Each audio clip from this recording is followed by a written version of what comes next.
Tema BKSN yang keempat, Yesus sahabat bagi orang yang bertobat. Diambil dari Wahyu 3 ayat 14 sampai dengan 22. Ayat emas dari tema Yesus sahabat bagi orang yang bertobat ada di Wahyu 3 ayat 20a. Lihat, aku berdiri di muka pintu dan mengetok. Latar belakang. Surat kepada 7 jemaat dalam kitab Wahyu mempresentasikan hubungan gereja dengan masyarakat, di mana gereja awal pada waktu itu mengalami krisis karena pengejaran dan penganiayaan penguasa Romawi terhadap orang-orang Kristiani. Dan itu dikaitkan dengan gereja sekarang yang juga mengalami krisis karena pandemi COVID. Jemaat Laodikia tidak semangat menjalankan ajaran Kristiani, sehingga dikatakan suam-suam kuku. Tujuannya untuk memberi kekuatan iman pada gereja sekarang agar tidak seperti jemaat Laodikia. Perikop Wahyu 3 ayat 14 sampai dengan 22 tidak akan saya bacakan. Saya akan langsung membahas menjadi beberapa bagian. Bagian pertama adalah jemaat Laodikia. Laodikia, kota yang didirikan oleh Antiochus II pada 3 sebelum Masehi. Jadi pada tahun ketiga sebelum Masehi. Merupakan kota yang makmur dan kaya dan juga memiliki banyak kuil untuk dewa-dewa. Orang Kristiani dan orang Yahudi di kota Laodikia hanya sebagai warga minoritas.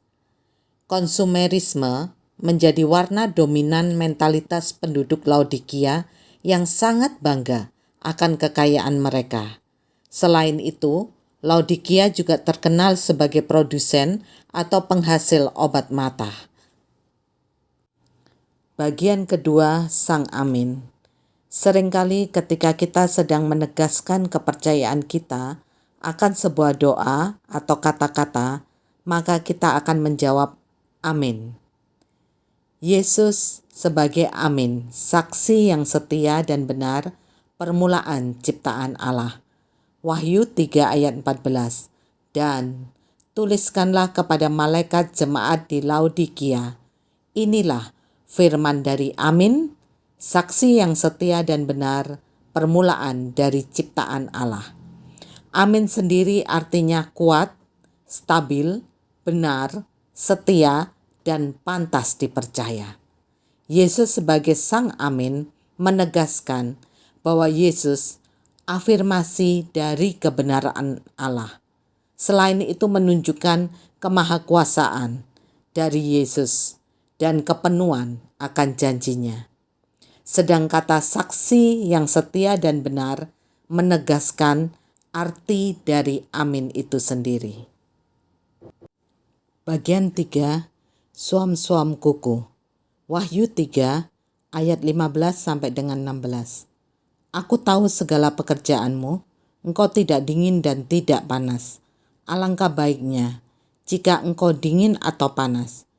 Jadi karena engkau suam-suam kuku dan tidak dingin atau tidak panas, aku akan memuntahkan engkau dari mulutku. Suam-suam kuku artinya tidak panas dan tidak dingin.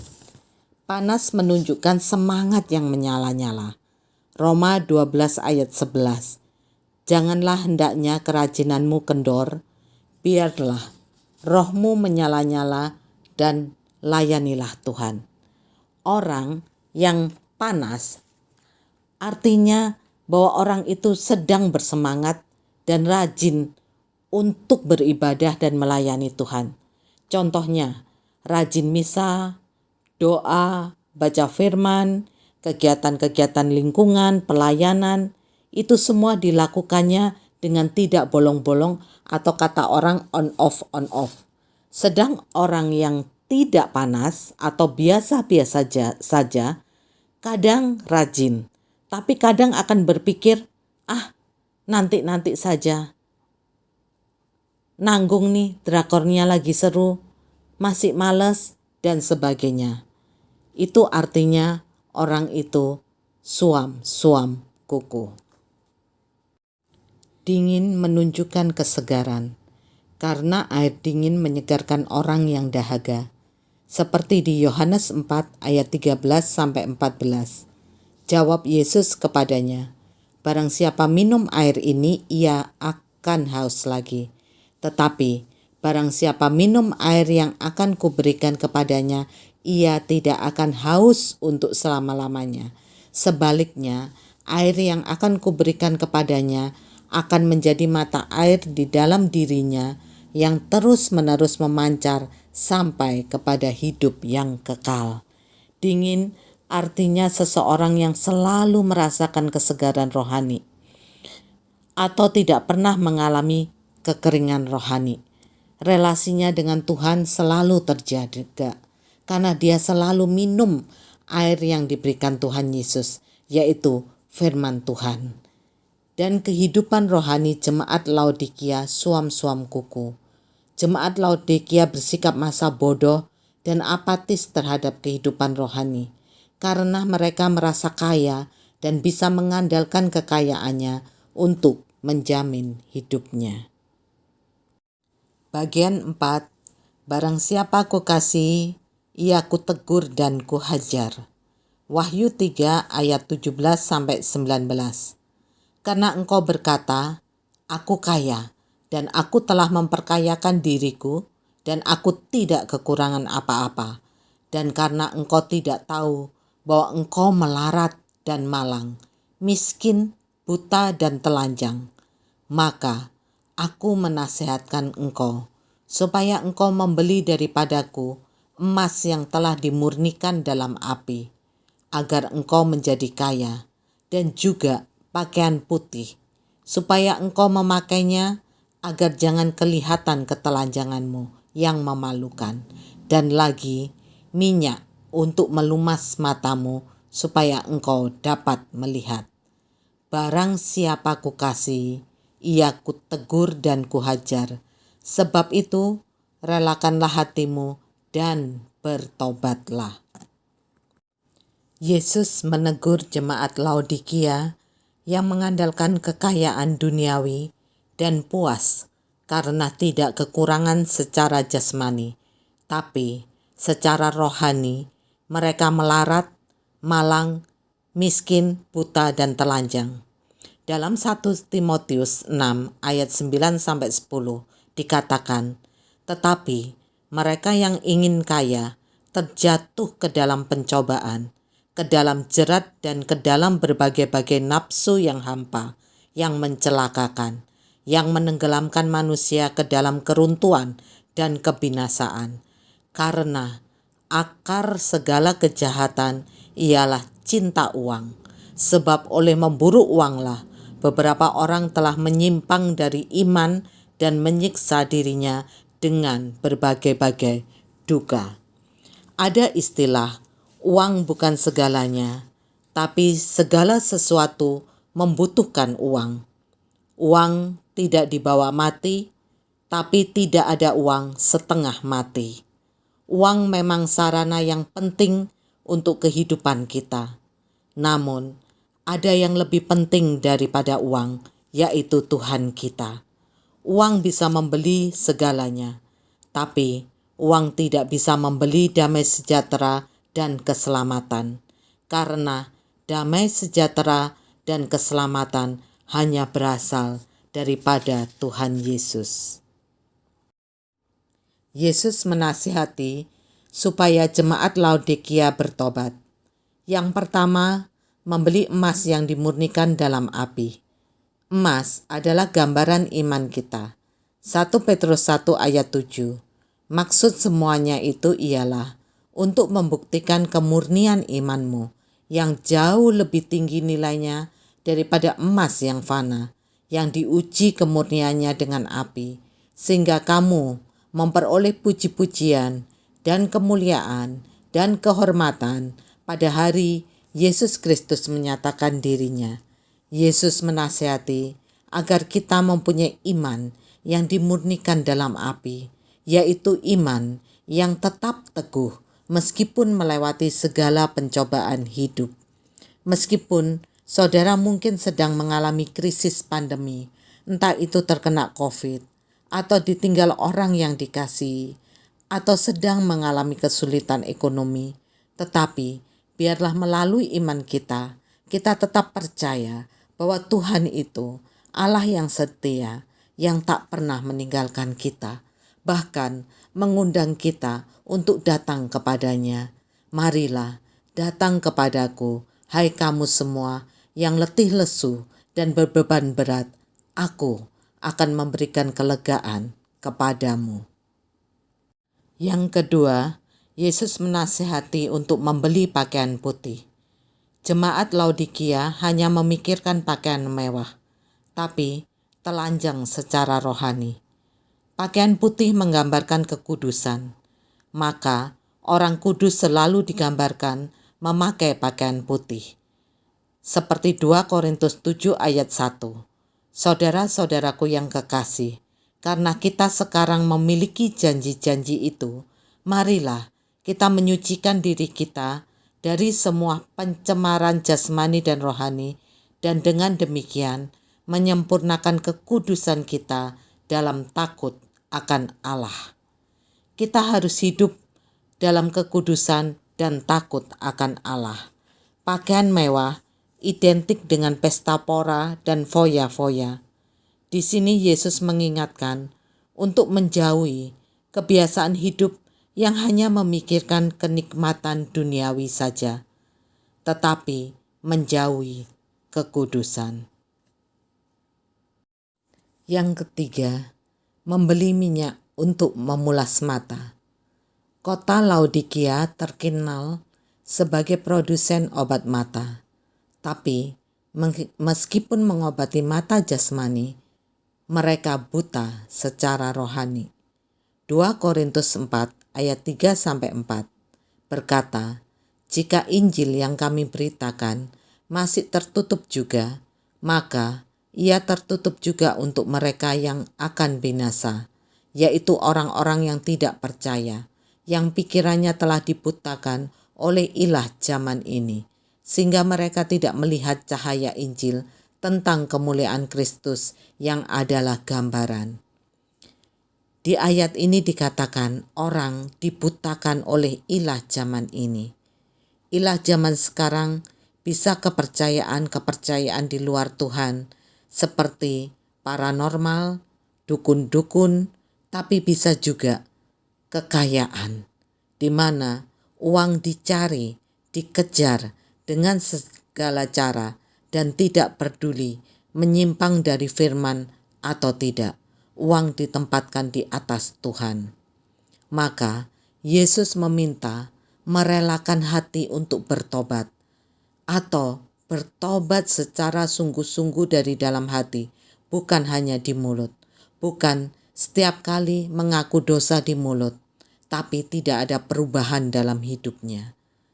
Nasihat Yesus selalu mengatakan, belilah emas yang dimurnikan, belilah pakaian putih, belilah minyak untuk memulas mata, belilah artinya kita harus membayar sesuatu. Untuk pertobatan juga harus membayar harga. Kita harus melakukannya dengan penyangkalan diri akan hal-hal duniawi. Bagian kelima, lihat, aku berdiri di muka pintu dan mengetuk. Wahyu 3 ayat 20. Lihat, aku berdiri di muka pintu dan mengetuk. Jikalau ada orang yang mendengar suaraku dan membukakan pintu, aku akan masuk mendapatkannya, dan aku makan bersama-sama dengan dia, dan ia bersama-sama dengan aku. Yesus bukan hanya meminta untuk pertobatan, tapi menunggu di depan pintu dan mengetuk. Tindakan Yesus mengetuk menunjukkan kesabaran Yesus untuk mengajak jemaat, mengundangnya masuk ke dalam hati mereka. Manusia punya kehendak bebas. sehingga manusia punya pilihan, mengabaikan ketukan Yesus atau membukakan pintu dan mengundang Yesus masuk. Maka, dalam ilustrasi gambar yang kita jumpai, Yesus berdiri di muka pintu dan mengetuk. Pintu itu digambarkan tidak ada handle-nya, sehingga Yesus tidak bisa membukanya dari luar. Karena yang bisa membukanya hanya kita sendiri yang berada di dalam. Apakah kita mau membukakan pintu untuk Yesus dan mengundangnya masuk? Yesus juga berkata, ketika kita mengundangnya masuk, maka Yesus akan makan bersama-sama kita. Makan bersama menunjukkan keintiman atau relasi persaudaraan juga persahabatan. Kisah Para Rasul 2 ayat 46 berkata, dengan bertekun dan dengan sehati, mereka berkumpul tiap-tiap hari dalam bait Allah. Mereka memecahkan roti di rumah masing-masing secara bergilir dan makan bersama-sama dengan gembira dan dengan tulus hati. Itu gambaran jemaat mula-mula, di mana jemaat mula-mula menunjukkan relasi persaudaraan dan persahabatan mereka dengan berkumpul makan bersama-sama, juga memecahkan roti, yang artinya mengadakan ekaristi. Makan bersama Yesus juga gambaran perayaan ekaristi, di mana Yesus berkata, "Aku bersama-sama Dia dan Dia bersama-sama aku." Seperti Yohanes 6 ayat 56. Barang siapa makan dagingku dan minum darahku, ia tinggal di dalam aku dan aku di dalam dia. Penting sekali sebelum menyambut tubuh dan darah Kristus untuk membuka hati kita terlebih dahulu kepada pertobatan. Pertobatan tanpa relasi yang intim dengan Yesus mustahil untuk dilakukan, karena yang memberikan kita kekuatan untuk melakukan pertobatan adalah Roh Kudus yang selalu mengingatkan kita akan dosa-dosa kita. Bagian ke-6, duduk bersama Kristus. Wahyu 3 ayat 21. Barang siapa menang, ia akan kududukkan bersama-sama dengan aku di atas tahtaku, sebagaimana aku pun telah menang dan duduk bersama-sama dengan Bapa-Ku di atas tahtanya. Pertobatan adalah langkah awal. Langkah selanjutnya, berjuang mengalahkan godaan duniawi, kesombongan, kekayaan, dan dosa. Pertobatan bukan gift, namun victory. Pertobatan bukan pemberian, tapi kemenangan. Artinya, kita tidak bisa hanya berdoa kepada Tuhan, "Tuhan, jamah hatiku untuk bertobat."